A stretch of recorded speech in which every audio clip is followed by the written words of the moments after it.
Olá, seja bem-vindo ao nosso podcast Lidera Agro, uma iniciativa da Terra Gerais Educação e da Lidera Lab, com o propósito, de levar conhecimento, atualização e principalmente histórias de vida no agronegócio que marcam, a nossa trajetória, a nossa vida profissional, pessoal. E hoje nós estamos aqui recebendo de forma muito especial um convidado que veio de longe, daqui a pouco ele vai se apresentar, está conosco aqui para falar um pouco sobre vida, desafios, a profissão, o agronegócio, principalmente o futuro, aquilo que nos espera aqui, cenários possíveis no futuro. Então, seja bem-vindo, Antônio Prado, está aqui conosco. Obrigado pela oportunidade de poder conversar com você, poder bater um papo, poder entender um pouco a sua história. Nós, da Terra Gerais Educação, acreditamos muito nessa troca, de experiência profissional, de carreira e, principalmente, no sentido de inspirar, os nossos alunos, aqueles que estão em formação, fazendo cursos, iniciando as suas trajetórias hoje. E essa visão, de vida de quem já caminhou é muito importante, muito relevante. Obrigado pela tua presença aqui. Eu agradeço aí a Terra Gerais, agradeço o convite. E estamos aqui para a gente conversar, bater esse papo aí. Eu acho que é bastante oportuno aí, importante. Prado, então você é engenheiro agrônomo, é um executivo de uma empresa reconhecida aí no mercado, de calcário. Perfeito. Conta para nós um pouquinho o que você faz hoje, o que você já fez. Conta um pouquinho a tua história aí profissional. Então, legal. Bom, vou começar um pouco do princípio, porque eu acho que é importante para contextualizar todo o contexto, né? Bom, eu sou paulista, no interior de São Paulo, sou nascido em Jaú, porém, até os 7 anos morei em São Paulo, capital, e em 1978 me mudei para o Mato Grosso, com meus pais, acabaram me mudando para lá, eu e os meus irmãos. E lá eu cresci, fiz agronomia na Federal do Mato Grosso e comecei a trabalhar no Mato Grosso. Isso em 1994. Formei em 93, final de 93, 94 comecei a trabalhar. E aí passei por algumas empresas. Comecei a trabalhar na Casa do Adubo, na época, com uma revenda, na época de produtos veterinários. Então comecei com balconista, televendas. Então ali era o meu momento ali, né? Você tinha quantos anos nessa época? Eu me formei, eu tinha 22 anos. 22 anos. 22 anos. Então, no momento da agricultura bem complexa, porque em 1994 nós tivemos Plano Real, nós tivemos mudança de moeda. Então, assim, e bateu uma crise forte no agro, né? E aí apareceu essa oportunidade da Casa do Adubo, participei de um processo de seleção e entrei. Bom, eu fiquei uns 6 meses na Casa do Adubo, apareceu um estágio internacional para me fazer, na época que eu concorri junto na Universidade Federal do Mato Grosso, e aí acabei indo para a Finlândia, trabalhar numa fazenda de suíno na Finlândia, e fiquei lá 6 meses. Fiquei lá, foi muito legal a experiência. Uma experiência boa naquela época, em 1994, sem internet, sem nada. Então, eu me lembro que eu falei com os meus pais nesses 6 meses, eu falei por telefone 4 vezes. E aí escrevia carta direto, né? Mas era um outro momento, você não tinha WhatsApp para te socorrer, né? E, bom, voltei para o Brasil, a Casa do Adubo me acolheu novamente, aí eu fui trabalhar em Tangará da Serra. Fiquei lá 1 ano trabalhando na Casa do Adubo em Tangará da Serra. Apareceu uma oportunidade para entrar na Maná, na área comercial. Eu iniciei sempre na área comercial, fui ser o supervisor de vendas da Maná lá em 1996, em Tangará da Serra, fazendo a supervisão de representantes comerciais que vendiam adubo para os clientes. Legal. Fiquei lá. Em 99, a Bunge comprou, num processo de consolidação do mercado de fertilizantes, comprou a Maná, eu fui para a Bunge. E lá na Bunge eu fiquei até 2012. Então, eu fiquei trabalhando no Mato Grosso até 2006. Depois de 2006, eu fui para Uberaba, Minas Gerais, trabalhando na Bunge.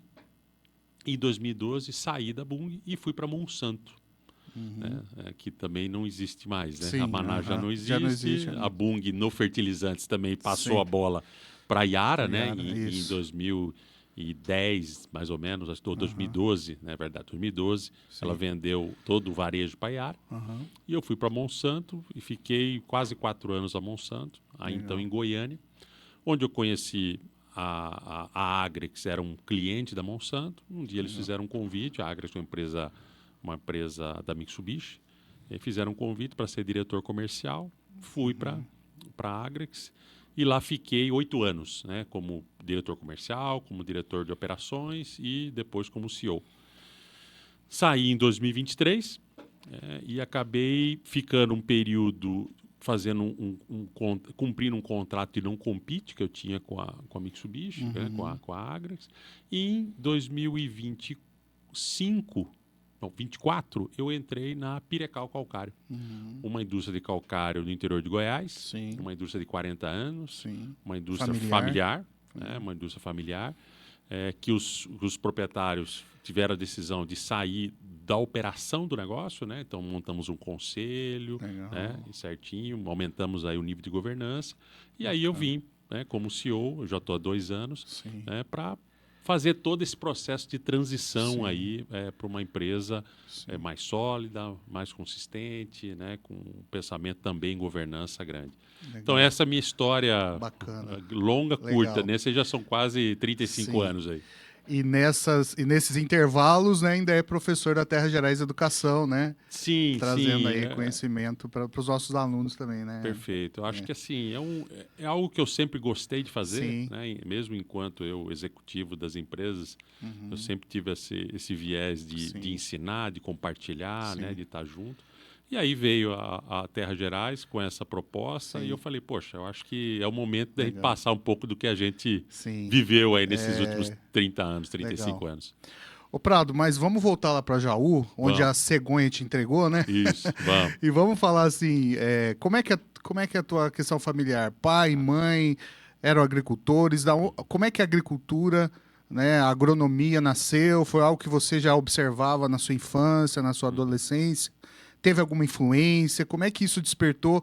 E essa pergunta ela é muito importante para nós, numa empresa de educação, porque nós estamos com profissionais que estão nascendo, né? Estão nascendo agora os futuros agrônomos, né? Os futuros executivos também de empresas do agro. Então, essas questões aí que envolvem o que você vai ser, né? Sem a vida não dá essa chance para nós, né? Testarmos o que a gente vai ser. A gente vai olhando, observando, vai fazendo, vai dando certo e vai, nessa picada aqui vai, então vamos, né? Mas como é que foi para você essa descoberta dessa vocação, né, para trabalhar com a terra, para observar tudo que você observa e também, né, de uma coisa que eu acredito que você gosta muito, que é de números, né? Não, com certeza. Esse eu gosto mesmo. Bom, assim, meus pais não são agricultores, mas meus avós foram agricultores. Né? Então, tanto do lado do meu pai como da minha mãe, eles tiveram uma vivência. E eu, mais do lado da minha mãe, né, meus avós tiveram aí a questão da agricultura até eles falecerem aí já há um bom tempo atrás. Né? Mas a minha infância foi muito nisso, né? Nas férias da fazenda, participando, vendo, acompanhando, né, com meu avô, até com meu bisavô na época, que eu tive a grata satisfação de tê-lo. Então, assim, eu acho que foi uma construção. E estar no Mato Grosso, né, lá em 1978, né, e eu fui morar com os meus pais numa cidade do interior do estado chamada Poxoréu, né, onde eu vi cidades como Primavera, Campo Verde, que ainda nascerem, que era um posto de gasolina. Né? Toda a movimentação do pessoal do sul, né, os gaúchos chegando, né? Então, eu acho que o ambiente da minha infância e depois lapidado, vamos dizer assim, no Mato Grosso, que estava no início, né, de toda essa pujança, né, e eu tive a grata satisfação de ver o Mato Grosso lá em 1980, 1990, e quando eu vejo ele hoje, né, o que a agricultura e a pecuária trouxeram para o Estado, né, de benefício, de desenvolvimento, de melhoria de vida. Né? Então, eu acho que tudo isso acabou culminando, né, de uma escolha da agronomia. E depois que você escolhe a agronomia, ela tem uma amplitude muito grande. Verdade. Né? Então, assim, é um curso que, assim, se a pessoa tivesse com dúvida do que fazer, faça agronomia, eu acho. Porque, assim, lá dentro não é possível que você não encontre algo... É o ticket para você começar, né? Você começar, porque depois... você pode trabalhar com inúmeras coisas. E não necessariamente dentro de uma fazenda. Né? Você pode, claro que pode trabalhar, mas não necessariamente. Você pode trabalhar uma infinidade de coisas. Eu nunca tive a oportunidade ou o caminho profissional de trabalhar efetivamente numa fazenda, né? Sim, Eu sim. sempre tive a oportunidade de trabalhar em empresas que estavam prestando serviço para fazenda, seja produção de insumos e tudo mais. Então, assim, eu acho que é uma grata satisfação de você ter essa amplitude. Sabe? E isso é legal. Sim. Além disso, você tem uma possibilidade de desenvolver o contato humano muito grande. Sabe?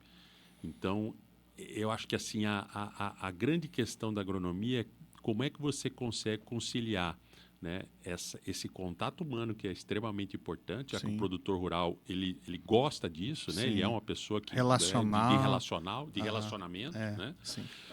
E você fazer negócios, né? E você conseguir fazer negócios e atuar. Então acho que essa foi para mim assim o start de tudo isso, né? Bacana. Aí você se casou, tem filhos? Isso. Eu casei, na verdade, lá em Cuiabá. Então, casei em 2002 com a Cláudia. Estamos há 24 anos casados. Parabéns. Aí tive o Antônio, tem 20 anos, e a Maria, de 15. Legal. E eles estão olhando para você na carreira ou eles estão olhando para... Então, o Antônio faz agronomia. Ah, que legal. Faz agronomia. E a Maria ainda sem... uma definição, mas tem hora que ela fala, acho que sim, eu acho que não, né? Que legal. Então, assim, existe uma correlação, até porque acabam vivendo dentro de um ambiente que fala de agricultura, né? E eu falo, e a vida, o assunto, ele circula nisso. Sim. Então, quer queira, quer não, alguma influência acaba tendo. Você tocou num ponto interessante, que é essa questão relacional com o produtor, né? E eu percebo que, na minha vida também profissional, eu percebia essa espécie de simplicidade no trato, mas uma cobrança de resultados, né? Porque o campo é um trabalho que exige muito esforço humano. Por mais que a gente ainda tenha tecnologia, uma fazenda é um lugar que acontece muitas coisas num dia só.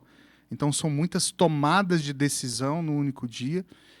E uma coisa que eu percebi, ainda percebo, é a fé do produtor, né? Sem dúvida. E assim, essa relação com o divino, do ponto de vista de semear, né? Acreditar que vai chover na hora certa, e o resultado disso tudo, a gente chama de colheita, eu acredito que passa um pouco por essa questão da fé. E aí eu não sei como é que é a sua relação com Deus e tudo mais, mas eu acredito que você tenha vivenciado isso na sua vida aí, né? Não sei se você tem algum exemplo, alguma história, enfim. Sem dúvida. Assim, o agricultor, ele teve uma evolução muito grande nesses últimos 35 anos que eu lido. Né?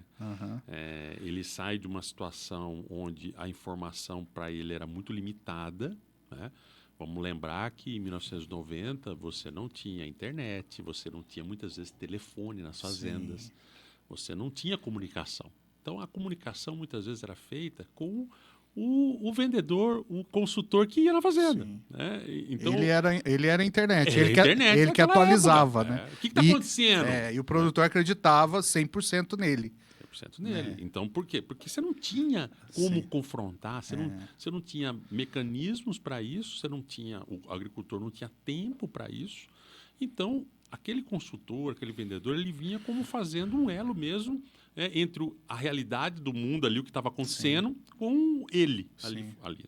Então, eu acho que essa é uma mudança principal que aconteceu. Hoje, o agricultor, ele tem a simplicidade, né? Ele é uma pessoa simples, é do campo, então é simples. Mas hoje ele tem um grau de sofisticação muito maior. Sim. Por quê? Porque ele teve acesso à informação vasta. Né? Então, isso daí é bom, mas coloca também no profissional um outro desafio para ele, porque ele não pode falar coisa que não está conectada com a realidade. Porque senão a credibilidade ela vai embora. Né? Então, acho que essa é a primeira mudança. A questão de religião, a questão de fé, a questão divina, ela acompanha a agricultura, né? Eu, no Mato Grosso, é muito comum, em outras regiões também que eu estou hoje, né? De ter as comunidades e que estão ali inseridas no meio religioso, com as festividades, em acreditar, independente se é católico, se é luterano, se é evangélico, né? Independente do... Eu sou católico, né? Mas essa questão de ter Deus, né? E de ter o divino, de acreditar que eu estou plantando ali e que vai chover e que vai dar produção e que eu posso alimentar as pessoas, eu acho que isso não se perdeu, tá? Eu acho que até em alguns lugares até intensificou. Né? Você tem famílias extremamente religiosas que colocam isso como ponto principal dentro da atividade agrícola deles. Né? E o Brasil precisa de muita fé, né, para produzir, né? Porque são muitas variáveis e como você falou, né, o produtor ele se sofisticou, recebe muita informação e muitas das vezes aquilo que é em excesso talvez também possa confundi-lo, né? Eu costumo dizer que embora eu trabalhe com educação há muitos anos, mas às vezes muita informação de uma vez só desinforma, né? Tira você de um caminho que você fala, pô, achei que era aqui, mas tem mais 4 opções, e qual que eu escolho, né?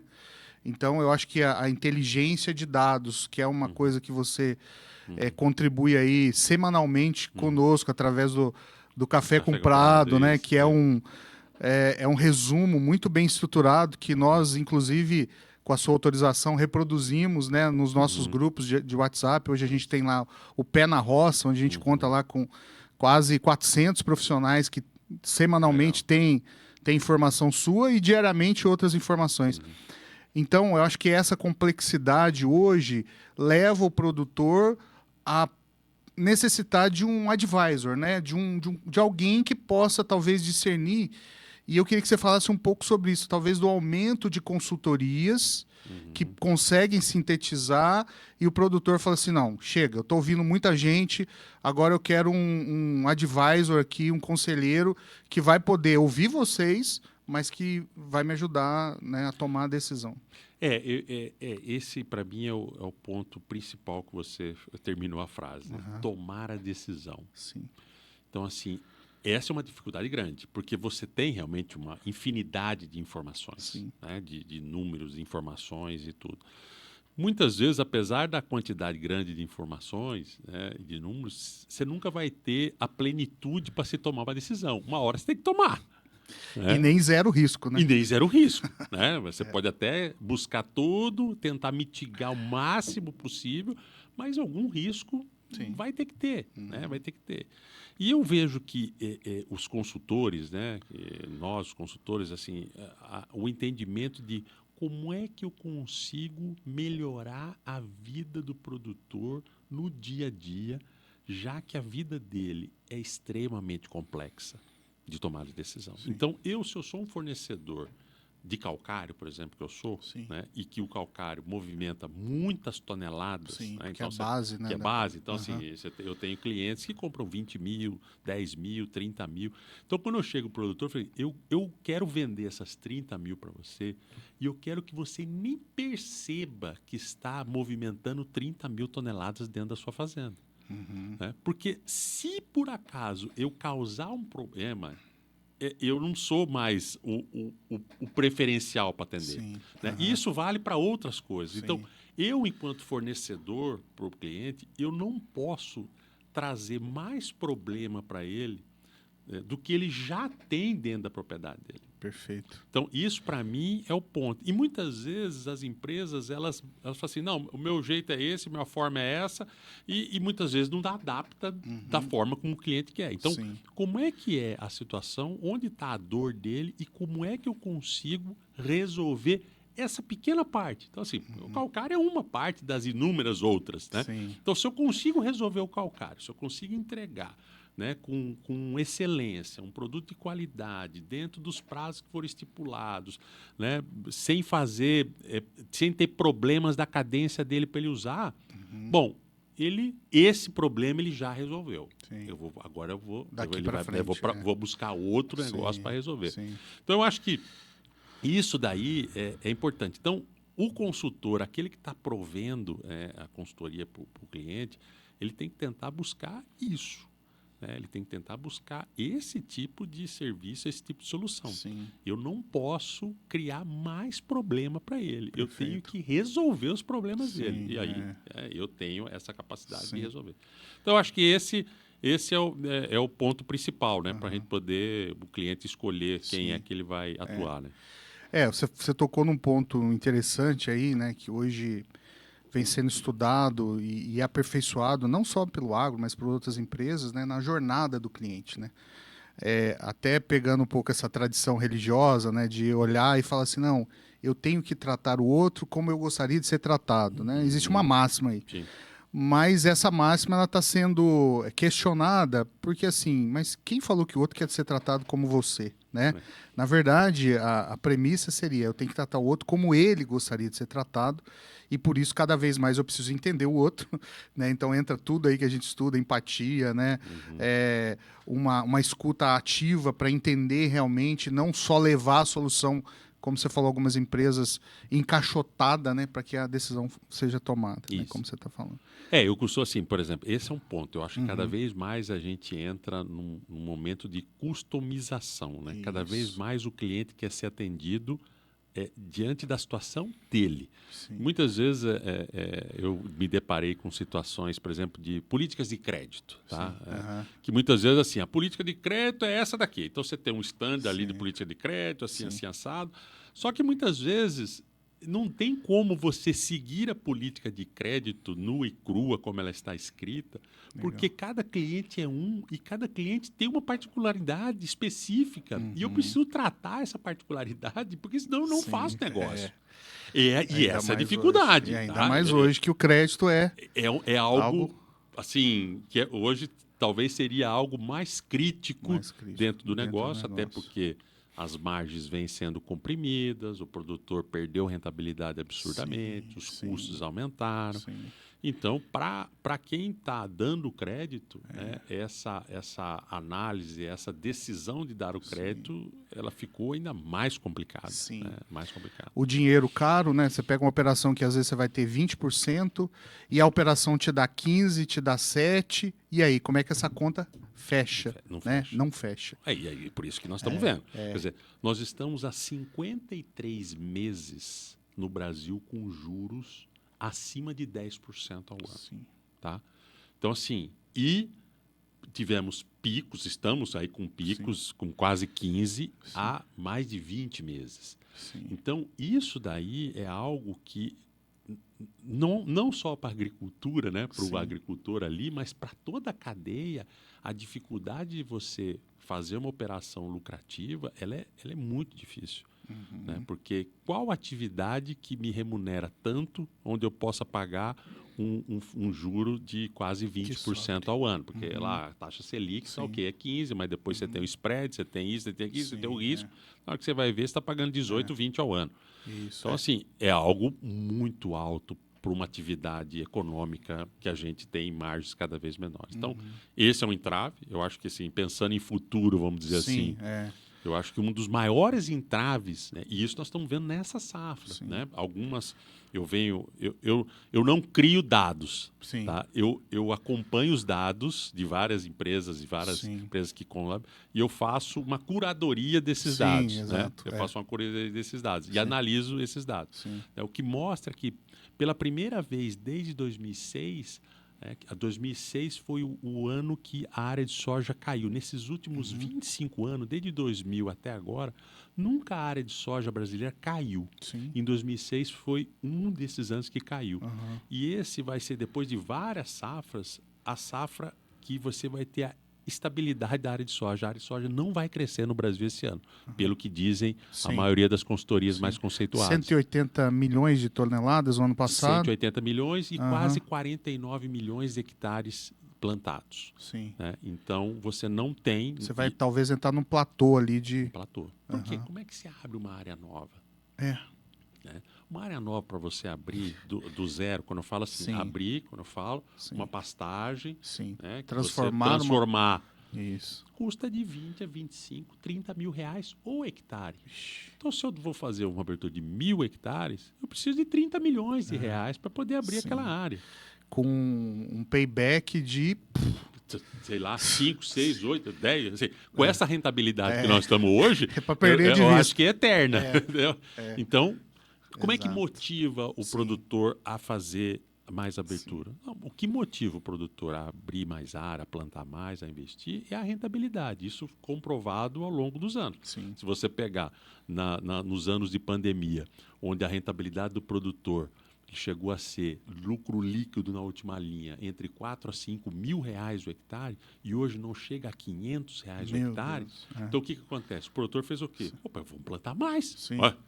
Você está me dando 5 pau por hectare, se eu plantar mais, eu vou ter mais. Então, foi aquela corrida toda que nós tivemos. Isso, um recorte histórico de 2020, safra 2021 até a safra 23, parte da safra 23, 24.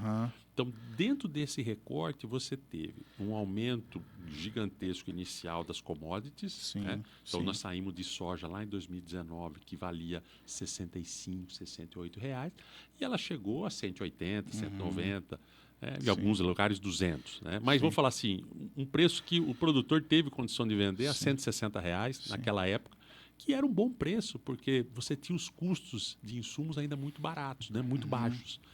Quando chegou um certo determinado momento ali da pandemia, os insumos começaram a subir. Né? Fertilizantes subiu fortemente, os outros produtos subiram. Da Rússia. Depois veio a guerra da Rússia e tudo mais.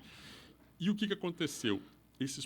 Mesmo depois, a guerra da Rússia e Ucrânia não acabou até hoje. Eu não sei se ela acaba também. Né?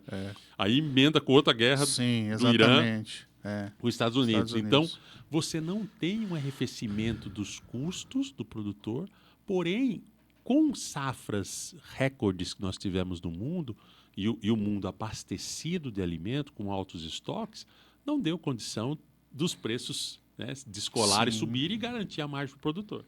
Então, o produtor, desde a safra, vamos falar, 23, 24, 25, 23, 24, 24, 25 e 25, 26, com margens muito apertadas. Muito apertadas.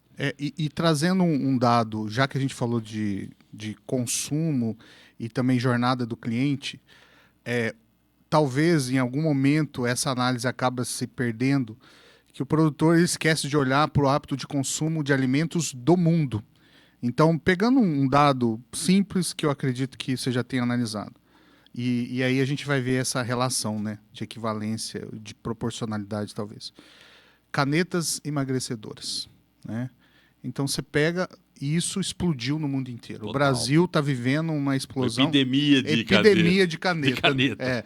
Então você vê os sujeitos, depois passa um tempo você vê, você, nossa, você tá magro, né? E tem alguns que falam, não, tô treinando bastante. Exatamente. Já tem uns 2 ou 3. Assume aí a caneta, né? E aí, será que não está na hora do produtor olhar para isso e falar assim, cara, produtividade é importante, mas até que ponto isso é importante, né? E aí você tem toda uma cadeia, vamos falar das indústrias, né, que se preparam para esse crescimento e que agora estão tendo que rever e falar, poxa, será que esse é o caminho?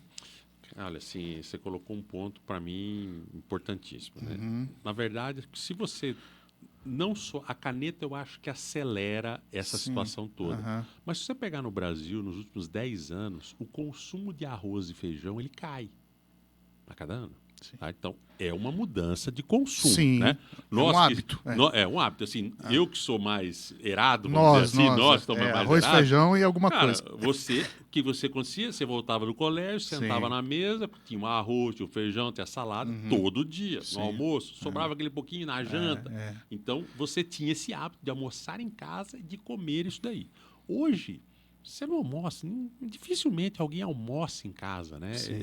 Existe uma diminuição muito grande. E aí você chega num buffet de quilo, você tem uma infinidade de outras coisas que não é só arroz e feijão. Então você muda o seu hábito, né? Aí você tem uma corrente fitness, que eu quero comer isso aqui, que eu quero comer o frango assim, eu quero comer o frango ovo, né? A era do ovo. A era do ovo, a era das carnes, proteína, eu quero comer proteína e tal. E em contrapartida, as proteínas, mesmo no Brasil, por exemplo, o frango, que na década de 70 você comia 2,5 kg de frango por habitante, hoje se come 52 quilos por habitante. Uau. Então, assim, é um aumento gigante. Por quê? Você popularizou. Sim. Nós também que, para você comer um frango, você tinha que matar um frango, certo? Você pegava o frango, matava o frango, depenava o frango, mesmo na sua casa. Sim, Hoje não. Hoje você vai num negócio, você tem lá diferentes tipos de corte de frango, congelado, a hora que você quiser, você vai lá e faz. Então, existe uma mudança radical no hábito de consumo e isso, obviamente, vai influenciar a produção. Não tenho dúvidas disso, que vai influenciar a produção. Então, o que a gente vê? Uma crescente das proteínas nos próximos anos, uma crescente das proteínas, até porque houve um barateamento dessa proteína para o cidadão, para quem consome. Né? Houve um aumento de produção, de produtividade. Né? Se demorava 3 meses para você ter um frango consumido, hoje você tem 42 dias, você tem um frango pronto. Né? Para você. Outra, o aumento da quantidade de produtos para alimentar a cadeia produtiva de carne, né? Que você tem o DDG, que é o coproduto do etanol, que é absurdo o que isso vai aumentar as cadeias, né, de produção, seja de gado, seja de suíno, seja de frango. E o próprio biodiesel, que do biodiesel de 1 tonelada de soja, você tem de 750 a 800 quilos de farelo e o restante é de óleo. Então, se eu aumento o biodiesel lá, os B, 15, 16, 17, 20, você vai aumentar a produção de biodiesel, você vai aumentar a produção de farelo. O que vai inundar, vamos dizer assim, positivamente o farelo, e aí pode motivar essas cadeias de carne a se desenvolverem mais. Então, seja para o consumo interno, já que a gente tem 212 milhões de habitantes, seja para continuar exportando, já que nós somos o primeiro exportador de frango, o primeiro de carne e o terceiro de suíno.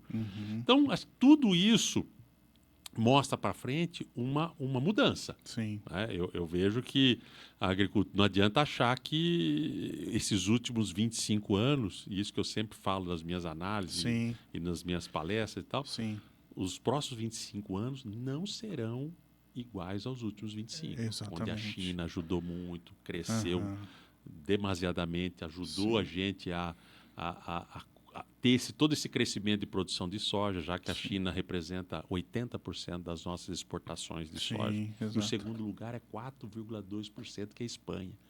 Então, assim, se de um lado nós estamos na mão da China, ela também, em parte, está um pouco na nossa mão. Então, assim, não dá para... Eu não gosto de entrar muito nessa quem manda mais, né? Eu acho que são coisas comerciais. Mas, assim, não será a China, nos próximos 25 anos, que vai impulsionar o agro brasileiro como impulsionou nos últimos 25. Legal.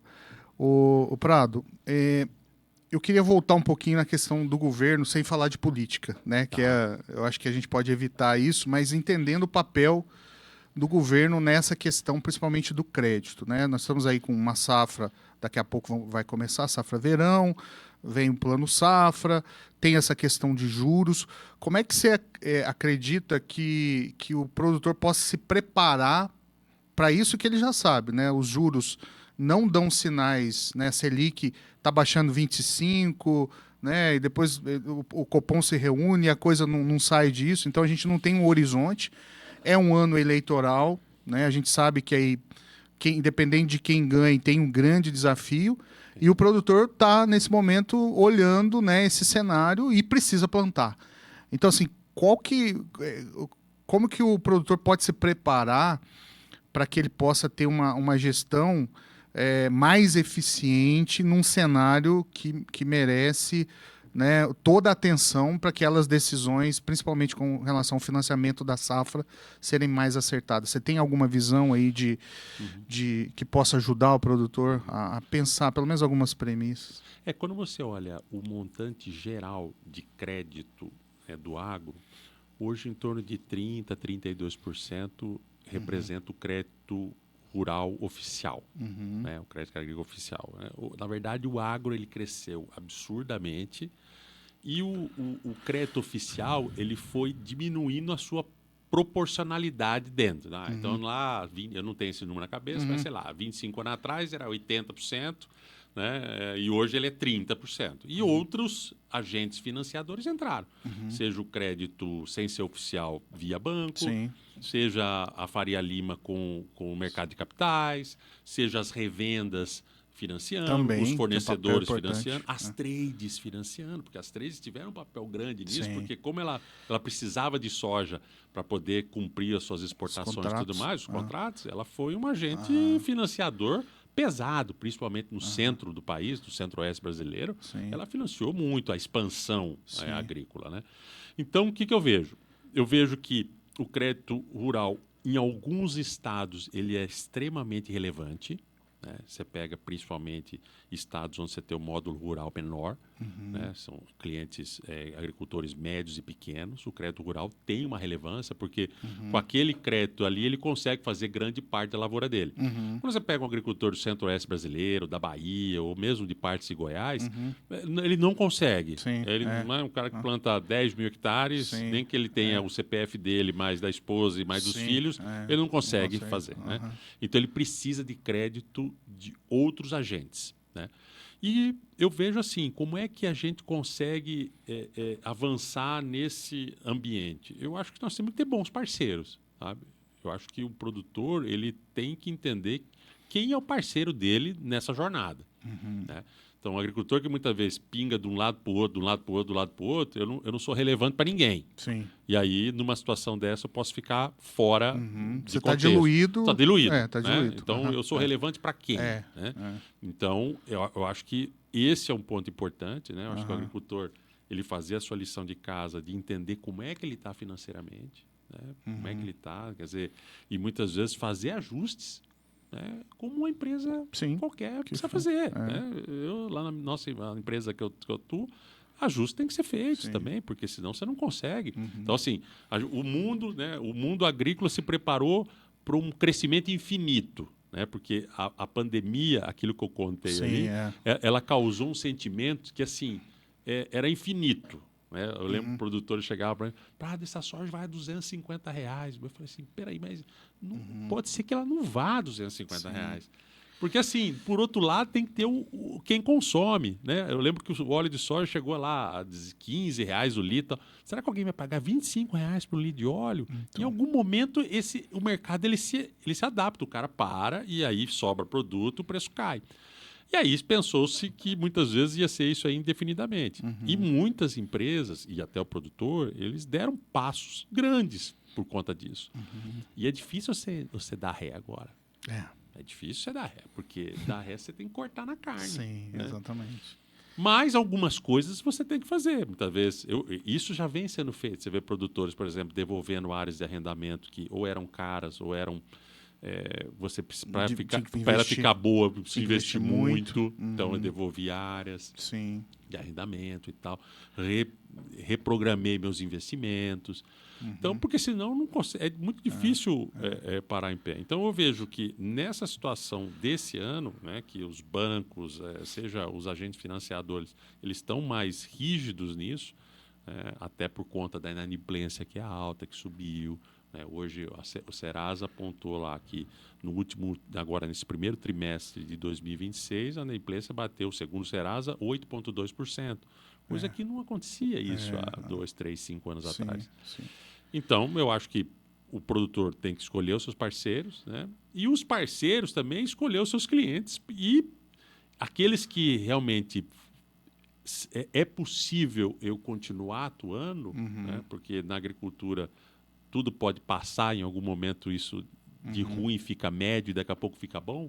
Eu acho que ter esse agricultor junto do lado, dando esse apoio nesse momento é fundamental. Bacana. Bom, já estamos chegando ao final aqui do nosso podcast, mas eu não poderia deixar de perguntar, Prado. Nós estamos aqui numa região, né, no sul de Minas, pujante de café. Né?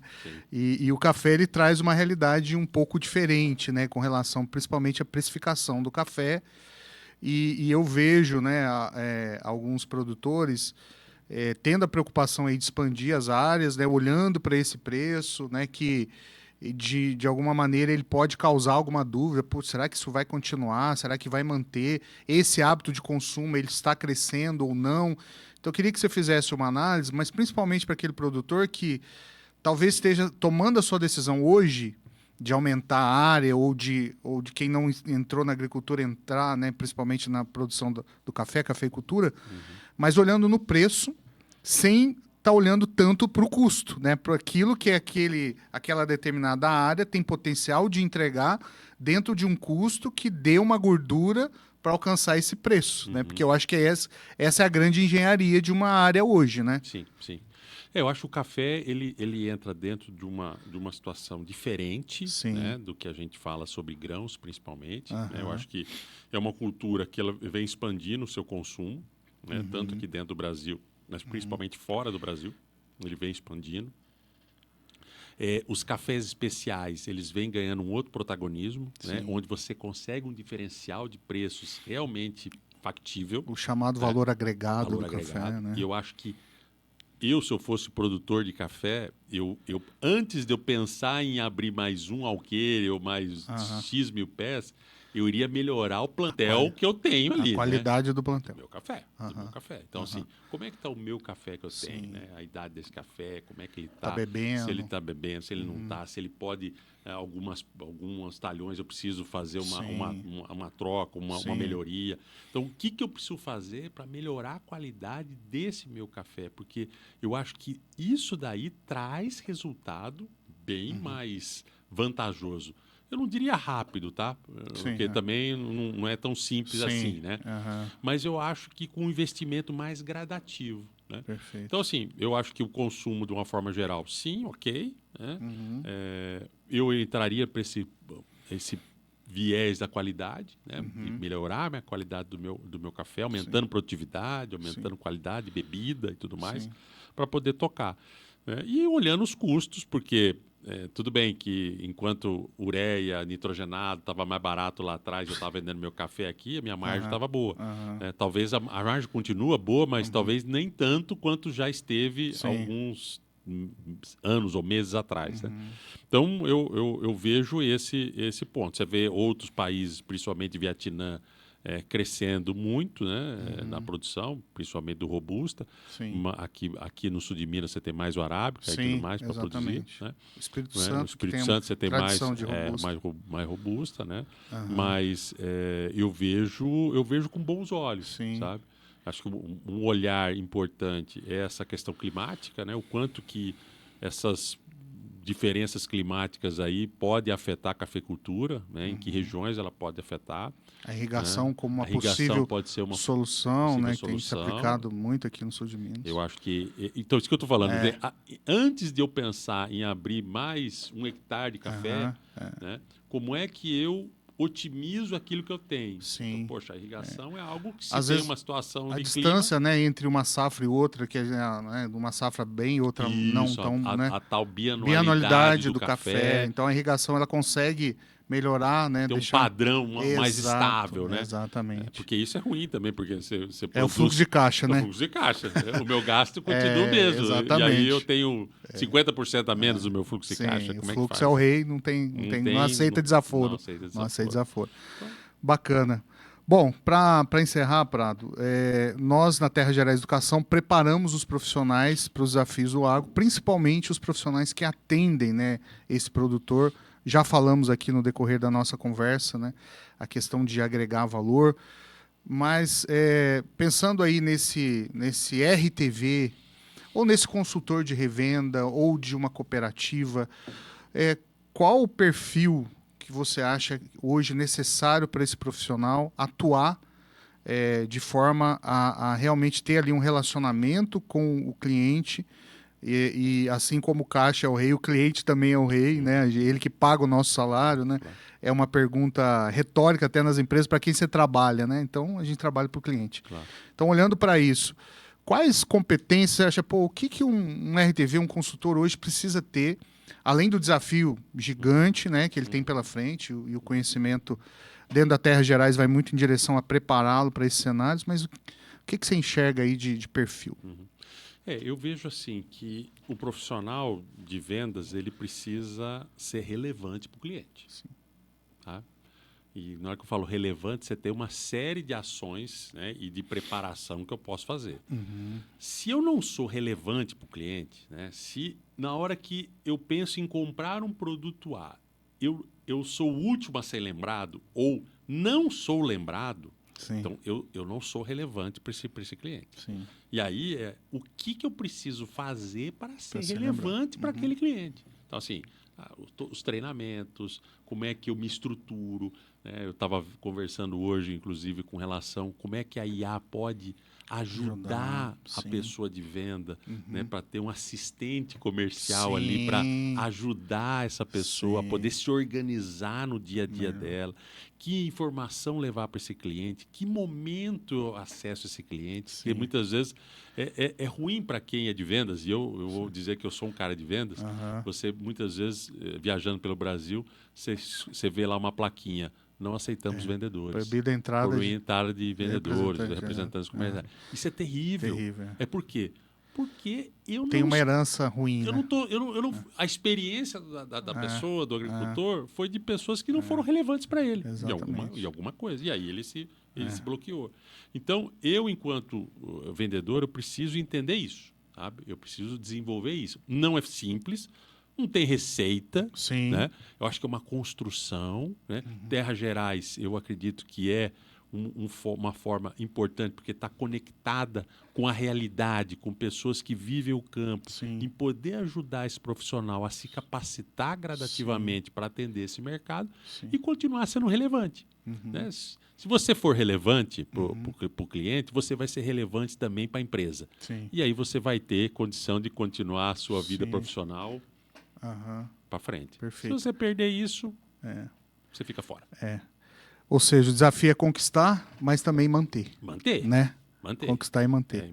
E muitas vezes, assim, o preço é importante, eu preciso ser competitivo e tudo mais, mas cuidado para ter só esse viés. Porque se você só tiver o viés de preço, alguém pode, naquele ano, fazer um preço menor que o seu. Sim. Provavelmente vai. A dor de barriga, ela tem, aperta. e aí você fica fora. Então, ok, eu preciso, sem querer aqui achar que o preço não é importante, sim, você tem que ser competitivo, você tem que estar certo, mas só isso você fica muito vulnerável. Perfeito. Então, eu tenho que ter isso e eu tenho que entregar algo mais para ele. Para que eu fale, poxa, peraí, que prêmio eu pago a mais? O agricultor sabe, eu também compro, né? Que prêmio paga mais por aquele produto ali? Né? Então, assim, ele não vai falar isso para você, ninguém vai falar isso. Mas na cabeça dele, na hora dele decidir, ele fala, poxa, eu vou pagar um pouco a mais. Eu vou falar até que não é a mais, né? Para não dar esse gostinho. Mas eu vou comprar dele porque ele me entrega outras coisas que outros não entregam. É isso. Para mim, essa é a equação. É a equação. Tá bom. Prado, muito obrigado pela tua presença aqui. Estamos encerrando aqui o nosso podcast, né, do Lidera Agro. Foi uma conversa muito rica. Muito obrigado por todo o conhecimento que você trouxe para nós. Fica à vontade para suas últimas palavras e assim a gente encerra esse momento aqui muito prazeroso com você. Eu que agradeço. Obrigado pelo convite. Obrigado pelo convite da participação do evento Lidera Agro também. Acho que vai ser muito, muito interessante. E um recado para os estudantes, para aqueles profissionais que estão em início de carreira, ou estão no meio de carreira. Não desistam, continue estudando, continue se aperfeiçoando. O agro existe momentos bons e ruins, né? E não tão bons, vamos dizer assim. Só que tudo passa. Né? Se eu imaginava que quando estava tudo bom ia ser eternamente bom, eu daqui a pouco fiz uma leitura errada do futuro. Da mesma forma, né? Se o negócio está ruim agora, está difícil de fazer, também não entenda que isso vai ser eterno. Né? Então, acho que tudo tem os seus momentos e aproveite esses momentos para tirar alguma lição de vida que você possa crescer como profissional, como pessoa. Muito obrigado, Prado. Valeu. Visite as nossas redes sociais, Terras Gerais Educação. Procure a nossa equipe. Certamente nós temos um curso que pode ajudar no seu desenvolvimento profissional. Muito obrigado e até mais.